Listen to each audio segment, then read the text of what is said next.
ನಮಸ್ಕಾರ ಎಲ್ಲರಿಗೂ. ನಾನು ನಿಮ್ಮ ರವಿ ಮಾತಾಡ್ತಾ ಇದ್ದೀನಿ, ರವಿ ಡ್ರೈವಿಂಗ್ ಸ್ಕೂಲಿಂದ. ಸೊ ಇವತ್ತು ಟ್ರಾನ್ಸ್ಫರ್ ಆಫ್ ಓನರ್ಶಿಪ್ ಬಗ್ಗೆ ತಿಳ್ಕೊಳ್ಳೋಣ. ಟ್ರಾನ್ಸ್ಫರ್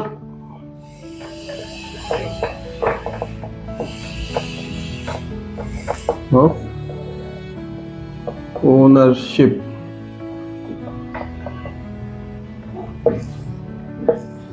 ನೀವು ಯಾವುದೇ ಟೂ ವೀಲರ್ ಅಥವಾ ಫೋರ್ ವೀಲರ್ ಅಥವಾ ಯಾವುದೇ ವೆಹಿಕಲ್ ತಗೊಂಡಿರ್ತೀರಾ, ಹೊಸದು ತಗೊಂಡಿರ್ತೀರಾ. ಅದಾದ್ಮೇಲೆ ಕೆಲವು ದಿನ ಆಯಿತು, ಒಂದು 2 years ಯೂಸ್ ಮಾಡ್ತೀರಾ. ಎಕ್ಸಾಂಪಲ್ ತಗೊಳ್ಳಿ, 2 years ಅಥವಾ 20 years ಯೂಸ್ ಮಾಡ್ತೀರಾ ಅನ್ಕೊಳ್ಳಿ. ಅದಾದ್ಮೇಲೆ ನೀವು ಅದನ್ನ ಸೇಲ್ ಮಾಡ್ತೀರಾ. ಸೇಲ್ ಮಾಡಿದಾಗ ಏನ್ ಮಾಡ್ತೀರಾ, ಒಂದು form 29 plus form 29 plus form 30 ಅಂತ ಒಂದು ಸೆಟ್ ಬರುತ್ತೆ. ಇದು ಟ್ರಾನ್ಸ್ಫರ್ ಆಫ್ ಓನರ್ಶಿಪ್ ಡಾಕ್ಯುಮೆಂಟ್ಸ್. ಇದನ್ನ ಸೈನ್ ಹಾಕ್ಬಿಟ್ಟು ಅವ್ರಿಗೆ ಕೊಟ್ಬಿಡ್ತೀರ. ಫಾರ್ ಎಕ್ಸಾಂಪಲ್, ಸುರೇಶು ಯಾರಿಗೆ ರವಿಗೆ ಮಾರ್ದ ವೆಹಿಕಲ್ನ.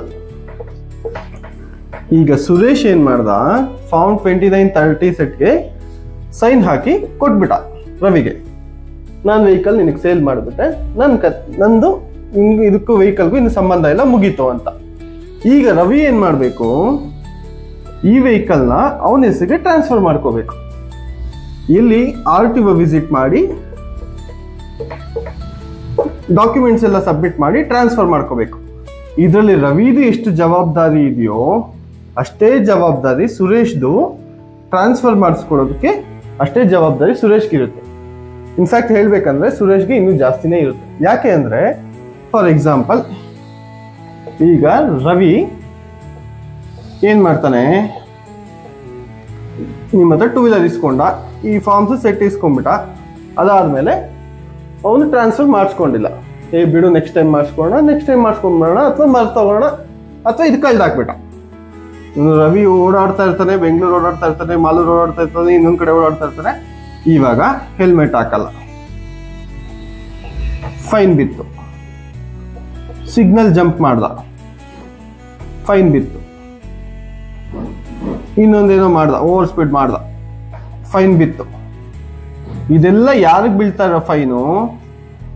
ರವಿಗಲ್ಲ, ಇದು ಅಫೆಕ್ಟ್ ಆಗ್ತಾ ಇರೋದು ಸುರೇಶ್ಗೆ. ಯಾಕಂದ್ರೆ ನಿಮ್ಮ RC ಕಾರ್ಡ್ನಲ್ಲಿ ನಿಮ್ಮ ಹೆಸರು ಮೆನ್ಷನ್ ಆಗಿರುತ್ತೆ, ನಿಮ್ಮ ಅಡ್ರೆಸ್ ಮೆನ್ಷನ್ ಆಗಿರುತ್ತೆ, ನಿಮ್ಮ KYC ಮೆನ್ಷನ್ ಆಗಿರುತ್ತೆ, ನಿಮ್ಮ ಕಾಂಟ್ಯಾಕ್ಟ್ ಡೀಟೇಲ್ಸ್ ಮೆನ್ಷನ್ ಆಗಿರುತ್ತೆ. ಓಕೆನಾ? ಈಗ ಇದ್ರದ್ದು ನೋಟಿಸ್ ಎಲ್ಲ ಯಾರಿಗೆ ಬರ್ತಾ ಇರುತ್ತೆ? ಡೈರೆಕ್ಟ್ ಸುರೇಶಿಗೆ ಬರ್ತಾ ಇರುತ್ತೆ. ಓಕೆ ಫೈನ್, ಹೆಲ್ಮೆಟ್ ಒಂದು 500 ರೂಪಾಯಿ ನೋಟಿಸ್ ಬಂತು, ಸಿಗ್ನಲ್ ಜಂಪ್ 500 ರೂಪಾಯಿ ನೋಟಿಸ್ ಬಂತು, ಓವರ್ ಸ್ಪೀಡ್ದು 1000 ರೂಪಾಯಿ ನೋಟಿಸ್ ಬಂತು. ದುಡ್ಡು ವಿಚಾರ ಬಿಟ್ಬಿಡೋಣ. ಇವಾಗ ಈಗ ಈ ರವಿ ತಗೊಂಡೋಗಿ ವೆಹಿಕಲ್ನ ಆಕ್ಸಿಡೆಂಟ್ ಮಾಡ್ದ. ಆಕ್ಸಿಡೆಂಟ್ ಮಾಡಿದ ವಿಚಾರದಲ್ಲಿ ಏನ್ ಬರುತ್ತೆ, ಈ ನೋಟಿಸ್ ಬರ್ತಾ ಇದ್ದ ವಿಚಾರದಲ್ಲಿ ಪೊಲೀಸ್ ಕಡೆಯಿಂದ ಫೋನ್ ಬರುತ್ತೆ, ಬಾರಪ್ಪ ಸುರೇಶ್, ನಿನ್ ವೆಹಿಕಲ್ ಆಕ್ಸಿಡೆಂಟ್ ಆಗಿದೆ ಅಂತ. ಆವಾಗ ಆ ಟೈಮಲ್ಲೂ ಪ್ರತಿಯೊಂದಕ್ಕೂ ನೀವು ಓಡಾಡಲೇಬೇಕಾಗುತ್ತೆ. ಅಥವಾ ಈ ರವಿ ಎತ್ಕೊಂಡು ಇದರಲ್ಲಿ ಸ್ಮಗ್ಲಿಂಗೋ ಇನ್ನೊಂದೋ ಏನೋ ಫ್ರಾಡ್ ಕೆಲಸ ಮಾಡ್ದ. ಇವಾಗ ಪೊಲೀಸ್ ಜೊತೆಗೆ ಬೇರೆ ಬೇರೆ ಕಡೆಯಿಂದ ಕಾಲ್ಸ್ ಬರುತ್ತೆ. ಯಾರಿಗೆ? ಸುರೇಶ್ಗೆ. ಯಾಕೆ? ಸುರೇಶ್ದು KYC ಕಾಂಟ್ಯಾಕ್ಟ್ ಎಲ್ಲ ಇನ್ನೂ RC ಕಾರ್ಡಲ್ಲಿ ಮೆನ್ಷನ್ ಆಗಿದೆ. ಸೊ ಇದಕ್ಕೋಸ್ಕರ ನಿಮ್ಮ ಜವಾಬ್ದಾರಿ, ನೀವು ಸೇಲ್ ಮಾಡಿದ್ರಿ, ದುಡ್ಡು ಇಸ್ಕೊಂಡ್ರಿ, 20,000 ರೂಪಾಯಿ ದುಡ್ಡು ಇಸ್ಕೊಂಡ್ರಿ, ಮುಗೀತಾ ಕೆಲಸ? ಇಲ್ಲ, ರವಿಗೆ ಟ್ರಾನ್ಸ್ಫರ್ ಮಾಡಿಸ್ಕೊಡೋ ಕೆಲಸ ನಿಮ್ದು.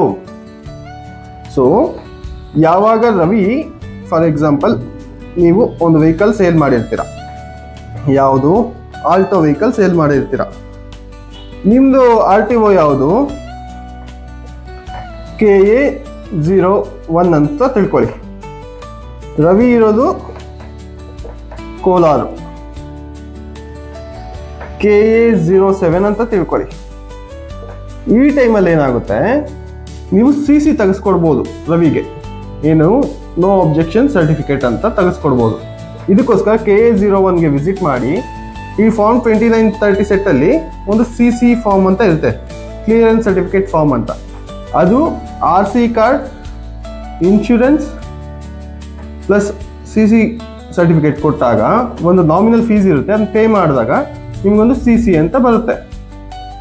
ಈ CC ಜೊತೆಗೆ ನೀವು RC ಕಾರ್ಡ್ ಪ್ಲಸ್ ಇನ್ಶೂರೆನ್ಸ್ನ ಕೋಲಾರ RTOದಲ್ಲಿ ಸಬ್ಮಿಟ್ ಮಾಡಬೇಕು.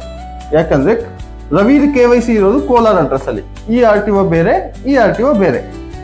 ಸೊ ಕೋಲಾರ RTOದಲ್ಲಿ ಸಬ್ಮಿಟ್ ಮಾಡಿದಾಗ ಒಂದು ನಾಮಿನಲ್ ಫೀಸ್ ಇರುತ್ತೆ. ಅದಾದ್ಮೇಲೆ ರವಿ ಹೆಸರಿಗೆ RC ಕಾರ್ಡ್ ಟ್ರಾನ್ಸ್ಫರ್ ಆಗಿ ಆಯ್ತು. ಓಕೆನಾ? ಸೊ ಈಗ ನಿಮ್ಮ ಜವಾಬ್ದಾರಿ ಮುಗೀತು. ಅಲ್ಲಿವರೆಗೂ ನಿಮ್ಮ ಜವಾಬ್ದಾರಿ ಏನಂದ್ರೆ ರವಿಗೆ ಟ್ರಾನ್ಸ್ಫರ್ ಮಾಡಿಸ್ಕೊಳ್ಳೋಕೆ ಏನೇನು ಪ್ರೊಸೆಸ್ ಇರುತ್ತೋ ಮಾಡಲೇಬೇಕಾಗುತ್ತೆ. ಅಥವಾ ಈಗ ರವಿ ಏನ್ ಮಾಡ್ತಾನೆ, ರವಿನೂ 01 ಇರೋದು, KA01 ಅಡ್ರೆಸ್ ಅಲ್ಲೇ ಇರೋದು, ಸುರೇಶು KA01 ಅಡ್ರೆಸ್ ಅಲ್ಲೇ ಇರೋದು ಅಂದಾಗ ಡೈರೆಕ್ಟ್ KA01ಗೆ ವಿತೌಟ್ CC ನೀವು ಫಾರ್ಮ್ 29/30 ಸೆಟ್ ಏನಿದೆ ಇದ್ರ ಜೊತೆಗೆ ರವಿದು KYC ಜೊತೆಗೆ RC ಕಾರ್ಡ್ ಇನ್ಶೂರೆನ್ಸ್ ಸಬ್ಮಿಟ್ ಮಾಡಿದಾಗ ರವಿ ಹೆಸರಿಗೆ ಡೈರೆಕ್ಟ್ ಟ್ರಾನ್ಸ್ಫರ್ ಆಗುತ್ತೆ, ನಾಮಿನಲ್ ಫೀಸಸ್ ಇರುತ್ತೆ. ಅದೇ ಡಿಫ್ರೆಂಟ್ RTO KA01 ಇಂದ KA07 ಅಥವಾ ಯಾವುದೇ ಡಿಸ್ಟಿಕ್ RTOದಾದ್ರೂ RTOಸ್ ಚೇಂಜ್ ಆದಾಗ CC ತೆಗೆಸಿ ನೀವು ಟ್ರಾನ್ಸ್ಫರ್ ಮಾಡಿಸ್ಬೇಕಾಗುತ್ತೆ. ಪ್ಲಸ್ CC ಇದು ಕಂಪಲ್ಸರಿ ಆಗುತ್ತೆ. ಓಕೆನಾ? ಈ ಒಂದು ಪ್ರೋಸೆಸ್ನ ಮಾಡಿ ಇವಾಗ ಸುರೇಶಿಂದ ರವಿಗೆ ಟ್ರಾನ್ಸ್ಫರ್ ಆಯಿತು. ಅದಾದಮೇಲೆ ಈ ಜವಾಬ್ದಾರಿಗಳು ಯಾವುದು ನಿಮ್ಮ ತಲೆ ಮೇಲೆ ಇರೋದಿಲ್ಲ. ಸೊ ಯಾರೆಲ್ಲ ನಿಮ್ಮ ಫ್ರೆಂಡ್ಸ್ ತಮ್ಮ ವೆಹಿಕಲ್ಸ್ನ ಸೇಲ್ ಮಾಡಿದ್ದಾರೆ, ಇನ್ನೂ ಟ್ರಾನ್ಸ್ಫರ್ ಆಗಿಲ್ಲ, ಅವ್ರಿಗೆ ಈ ವಿಡಿಯೋನ ಶೇರ್ ಮಾಡಿ.